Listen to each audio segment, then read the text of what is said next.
नमस्कार, मैं हूं माही सिंह और आप देख रहे हैं नेक्स्ट 9 न्यूज। आज आपका बहुत बहुत स्वागत है हमारे खास प्रोग्राम देश की हकीकत में।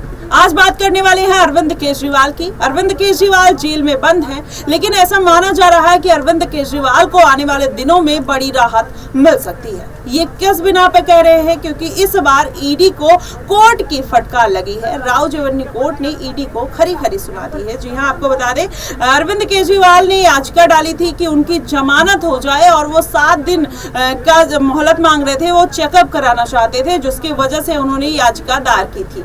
अब ईडी ने उस पर रोक लगाने की मांग की, तब कोर्ट ने उनको फटकार लगाई कि आपकी न्यायिक हिरासत में केजरीवाल नहीं है, वो कोर्ट की न्यायिक हिरासत में है, तो आपका बोलने का कोई अधिकार नहीं बनता है। ऐसे में साफ तौर पर पता चलता है कि हो सकता है कि आने वाले दिनों में अरविंद केजरीवाल को राहत मिल जाए। इसके पहले भी लोकसभा चुनाव में अरविंद केजरीवाल लगातार जमानत के लिए जद्दोजहद करते हुए नजर आए थे, लेकिन उनको जमानत ईडी नहीं दिलवाना चाहती। लेकिन वहीं कोर्ट ये कहता हुआ नजर आता है कि केजरीवाल सिटिंग सीएम है और इनको लोकसभा चुनाव का प्रचार करने का पूरा अधिकार है और इसके बिना पर अरविंद केजरीवाल को राहत मिल जाती है। लेकिन क्या वही राहत फिर से मिलती हुई नजर आएगी? क्या अभिषेक मनु सिंह भी किसी तरीके का खेल करते हुए नजर आएंगे या कुछ ऐसे सबूत पेश करेंगे जिससे अदालत को मजबूर हो जाना पड़े अरविंद केजरीवाल को बाहर भेजने के लिए? आज इन्हीं बातों पर चर्चा करेंगे। हमारे साथ आश्रुति मौजूद है, इनसे जानेंगे कि आखिरकार दिल्ली का किस तरीके से समीकरण बनता हुआ नजर आ रहा है। आश्रुति, क्या लगता है कि आने वाले दिनों में अरविंद केजरीवाल को किसी तरीके की राहत मिल पाएगी या नहीं? देखिए, दिल्ली में मौजूदा स्थिति का जो समीकरण है, आप देखें कहीं ना कहीं अरविंद केजरीवाल का जेल में होना, 21 दिन के लिए लोकसभा चुनाव के दौरान उनका बाहर आना, कहीं ना कहीं मुझे लगता है ये सब जो तमाम कहीं ना कहीं हाल ही में जो कहीं ना कहीं आप देखें जो कार्य हुए हैं, इन कार्यों के तहत भी अरविंद केजरीवाल की जीत जो है वो नहीं देखने को मिली। दिल्ली में जनता जो है वो अभी भी आम आदमी पार्टी के पक्ष में बोलती आई है। दिल्ली की जनता जो है दिल्ली की जनता का जो मत है वो आम आदमी पार्टी के लिए जरूर है, लेकिन अरविंद केजरीवाल का जेल से बाहर आना विधानसभा चुनाव के लिए जरूरी है। क्योंकि लोकसभा चुनाव में आप देखिए 21 दिन में आप कितना ही आप कर लेते हैं, और जितना अरविंद केजरीवाल ने लगातार धुआंधार चुनाव प्रचार किया था उससे भी आप देखिए एक भी सीट दिल्ली में आप नहीं साध पाए। तो दिल्ली से ही आपने आम आदमी पार्टी की शुरुआत की थी और दिल्ली में अगर आप सीट नहीं साध पाए लोकसभा चुनाव में, खैर अगर लोकसभा चुनाव की बात करें तो हर बार अरविंद केजरीवाल की हार होती नजर आई है, लेकिन विधानसभा चुनाव में जीत दर्ज करते आप हर बार नजर आए, बहुमत के साथ नजर आए हैं। विधानसभा चुनाव में एक बड़ा आप देखिए एक बड़ा मुख्य फोकस रहेगा यहाँ पर। और सबसे बड़ी बात, अगर यहाँ एक यानी कि विधानसभा चुनाव में अगर आप एक तरह से अगर आप मुख्य तरह से यहाँ पर ध्यान देने का प्रयास करें तो विधानसभा चुनाव दिल्ली में साधना कहीं ना कहीं जरूरी है। क्योंकि दिल्ली में विधानसभा चुनाव देखे कहीं ना कहीं जनता के लिए बहुत बड़ा एक लोकसभा चुनाव से भी बड़ा है, कहीं ना कहीं विधानसभा चुनाव का जो पर्व है महाचुनाव के रूप में कहीं ना कहीं दिल्ली में सामने आता है। कारण उसका ये क्योंकि दिल्ली में सरकार पलटने का खेल जो है वो विधानसभा चुनाव ही करता है। तो अगर आम आदमी पार्टी अब सरकार पलटती है, अगर आम आदमी पार्टी अब जीत दर्ज करती है, तो आप देखिए कहीं ना कहीं केंद्र की दिल्ली साधने की जो उनका सपना है उस सपने पे आप देखिए कहीं ना कहीं उस सपने पे पर्दा गिर जाएगा। लेकिन अगर आम आदमी पार्टी इस बार विधानसभा चुनाव में नहीं जीत दर्ज करती किसी भी मुद्दे के चलते, और ये सबसे बड़ा मुद्दा ये उठेगा कि अरविंद केजरीवाल जेल में है, जेल में केजरीवाल का होना, मनीष सिसोदिया का जेल में होना कहीं ना कहीं आप देखिए आम आदमी पार्टी के लिए बड़ा झटका है और बड़े झटके के रूप में कहीं ना कहीं सामने भी आ रहा है। आप देखिए 1 साल से ज्यादा का समय सिसोदिया को जेल में हो चुका है। आप देखिए करीबन 2 महीने से ज्यादा का समय आप देखिए अरविंद केजरीवाल को हो चुका है। भले 21 दिन के लिए वो बीच में आए थे, लेकिन लंबा समय कहीं ना कहीं अब वो जेल में, अगर आप कुल दिनों की बात करें तो लंबा समय वो कहीं ना कहीं बिता चुके हैं। मुद्दा अब यही उठेगा कि अब अगर अरविंद केजरीवाल विधानसभा चुनाव से पहले अगर बाहर आते हैं तो कहीं ना कहीं दिल्ली में जो गिरती स्थिति है वो केजरीवाल संभाल पाएंगे, नहीं तो आप देखिए आम आदमी पार्टी जीत तो विधानसभा चुनाव में इस बार कहीं ना कहीं बेहद मुश्किल होती नजर आ रही है। जी बिल्कुल, ऐसे में लेकिन आश्रुति ये सवाल खड़ा हो जाता है कि अरविंद केजरीवाल लगातार ये कहते हैं कि वो बेगुनाह है, लेकिन ईडी के पास ऐसे कौन से सबूत हैं जिसकी वजह से अरविंद केजरीवाल जेल में बंद है? मनीष सिसोदिया, सत्येंद्र जैन, ऐसे में संजय सिंह को भी बड़ी देर से राहत मिलती है। तो ये क्या पूरा माजरा जो है कहीं ना कहीं इसमें भारतीय जनता पार्टी का किसी तरीके का हाथ हो सकता है? और अगर ऐसा होता है तो क्या अरविंद केजरीवाल की रिहाई इतनी जल्दी नहीं हो पाएगी? आप देखेंगे ये जो अगर तमाम मुद्दों पर नजर डाला जाए, जब चंडीगढ़ का मेयर चुनाव हुआ था तो कहीं ना कहीं अरविंद केजरीवाल को राहत मिली थी, और इस बार के लोकसभा चुनाव में अरविंद केजरीवाल को राहत मिलती है, संजय सिंह को राहत मिल जाती है।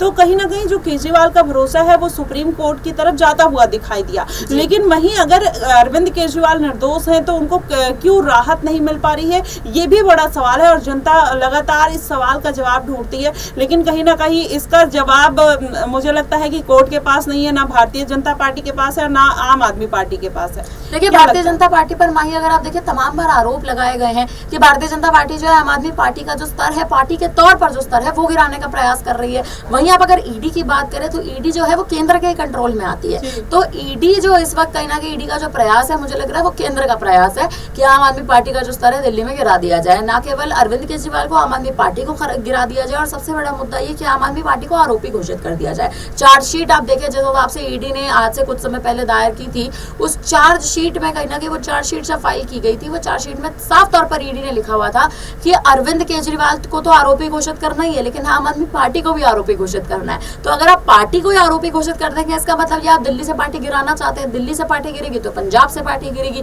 पंजाब से गिरेगी तो गोवा में जो विधायक है वहां से भी कहीं ना कहीं विधायकों का जो आप देखें सुपड़ा साफ होता आम आदमी पार्टी का नजर आएगा। तो अरविंद केजरीवाल की पार्टी को केवल गिराने का प्रयास ईडी कर रही है, और मुझे लगता है ईडी के पास मौजूदा स्थिति में कोई भी ऐसे सबूत नहीं है जिन सबूतों के तहत अरविंद केजरीवाल को कहीं ना कहीं आरोपी बनाकर जेल में बैठा दिया जाए। शुरुआत में जब आप देखें उनकी सुनवाई हुई थी तब तमाम तरह के सबूत और घोटालों की जो पूरी आप देखें लिस्ट थी वो कहीं ना कहीं ईडी ने सामने रखी थी, जिसके बाद केजरीवाल जेल में थे और जेल में लंबे समय तक उनको जब तिहाड़ जेल भेज दिया गया था ईडी की हिरासत से, वो इन्हीं तमाम सबूतों के तहत उनको भेजा गया था।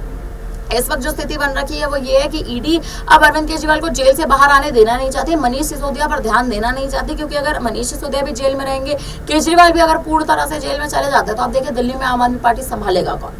दिल्ली में अगर आम आदमी पार्टी कोई नहीं संभालेगा तो आप देखिए फिर दिल्ली में तो आप देखिए कहीं ना कहीं पार्टी का स्तर खत्म, तो आप देखिए राष्ट्रपति शासन लागू हो जाएगा। और कहीं ना कहीं ईडी यही चाहती है कि दिल्ली में राष्ट्रपति शासन लागू हो जाए, पावर पूरी की पूरी आप देखिए दिल्ली एलजी के पास चले जाए। दिल्ली एलजी के पास पावर मतलब केंद्र के पास पावर, तो दिल्ली को कहीं ना कहीं साधने की प्रक्रिया जो है वो भारतीय जनता पार्टी इस तरह से कर रही है। जी बिल्कुल, ऐसे में लेकिन आश्रुति, अगर अरविंद केजरीवाल बाहर नहीं आ पाते, लोकसभा चुनाव में कहीं ना कहीं उनकी पार्टी ध्वस्त होती हुई नजर आई, लेकिन वहीं पर अगर विधानसभा चुनाव के लिए अभी 1 साल का टाइम है, अगर 1 साल में अरविंद केजरीवाल को राहत नहीं मिलती है या फिर सीएम पद के इस्तीफे की मांग उठने लगती है, तो ऐसा क्या कौन सा चेहरा है कि जो अरविंद केजरीवाल की पार्टी को संभाल लेगा? सुनीता केजरीवाल, क्योंकि अरविंद केजरीवाल पहले ही रुख साफ कर चुके हैं कि सुनीता केजरीवाल को राजनीति में किसी भी तरीके की दिलचस्पी नहीं है, तो ऐसे में कौन बड़ा चेहरा निकलकर सामने आ सकता है?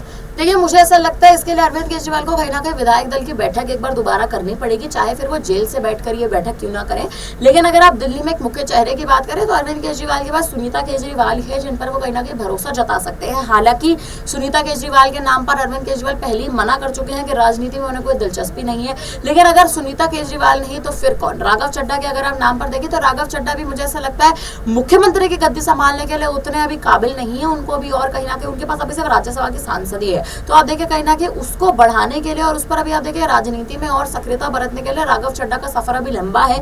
वहीं आप देखिए हाल ही में पूरे लोकसभा चुनाव में राघव चड्ढा का नाम ही कहीं ना कहीं नहीं उठा, ना वो चुनाव प्रचार के लिए आए, ना अरविंद केजरीवाल से वो मिलने पहुंचे। आप देखिए उनके तमाम स्वास्थ्य से जुड़े जो भी मुद्दे उठ रहे थे वो अलग बात थी, लेकिन राघव चड्ढा राजनीति में पिछले लंबे समय से सक्रिय नहीं है।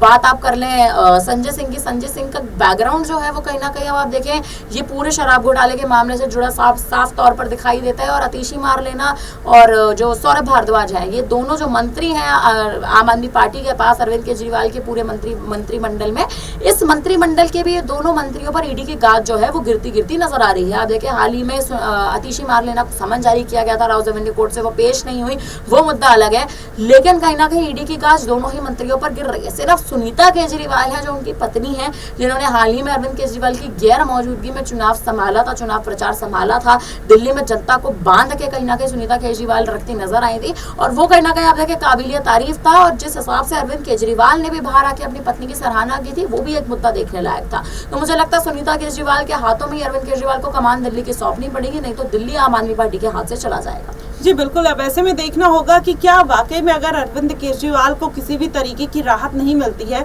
तो सुनीता केजरीवाल ये जिम्मेदारी और गद्दी संभालते हुए नजर आएंगी, या फिर संजय सिंह राघव चड्ढा एक प्रबल दावेदार के रूप में सामने आ सकते हैं। ये देखने वाली बात होगी। फिलहाल आपको क्या कुछ लगता है आप हमें कमेंट बॉक्स में जरूर बताइएगा। फिलहाल के लिए बस इतना ही। देश और दुनिया की तमाम खबरों के लिए हमारे साथ बने रहिएगा नेक्स्ट 9 न्यूज पर।